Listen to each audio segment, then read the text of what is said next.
Okay, in this short lesson, we're going to look at how we classify equations as conditional, and that's what we've been solving. The last probably 20 or 25 examples we've done, these have all been conditional equations. They are true on the condition that x equals a certain value.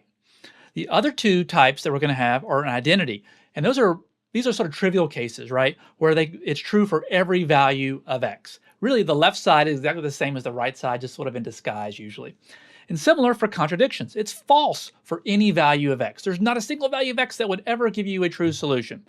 So let's look at a couple of examples here. Let's solve, and we will identify this as a conditional, identity, or contradiction. Okay, so 4x plus 8 equals 2 times the quantity 2x plus 4. I'm going to go ahead and clear my parentheses on the right side.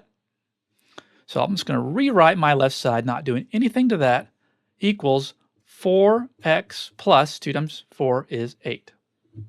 Now when I start solving this, I'll subtract 4x from both sides. In the same time, I can go ahead and subtract 8. And what ends up happening?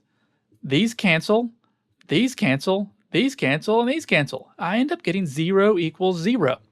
And whenever we get a true statement like this, where the variables drop out, and I get like 0 equals 0 or 8 equals 8, this is an identity. And sometimes we'll say all real numbers would be the solution. Anything works. So that's one of the trivial cases. Let's look at this one. 5x minus 7 equals 5x plus 3. So let's go ahead and subtract 5x from both sides. And what happens? Well, these all cross out, and I'm left with some nonsensical statement, negative 7 equals 3. Well, negative 7 doesn't equal 3. It's never going to equal 3.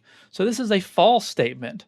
And when you get a false statement like this, when the variables drop out and you get something that can never be true, we say this is a contradiction. And sometimes we'll say no solutions.